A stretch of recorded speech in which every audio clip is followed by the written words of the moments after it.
Na fi, Berwyn Pierce, yn chwarae Billy yn Pam y Byd yn Bach. Wy'n cuddio fan hyn yn yr atig I ffwrdd o Mr Pedrig I hunan. Ar y foment mae Sean Ifan, star of stage and screen, yn neud masterclass yn actio. Wi am ddangos I chi nawr yr ardal lle mae Dyfed Cynnan sy'n chwarae Alun yn gwario ran fwyaf o'i breaks a amser cinio, reit fan hyn. Dyma lle mae'n siapo'r hyn pistols. Ond so fe ma ar y foment achos mae lawr star yn ifed protein shakes.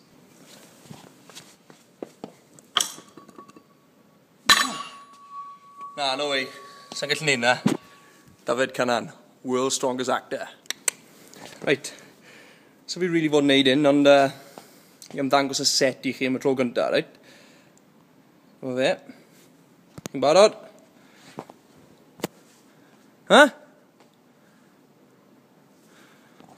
Na gyda'r set y borrowers yw hwnna, oedd rhaid ni safio ar y set achos oedd hanner y budget fynd ar wage Gareth Pierce, so na ni fe. Wel, bydde fe a Kev, wel bydde fe. Pryd mae Dyfed Cynnan yn neud press-ups, mae'n gwthio'r byd I lawr.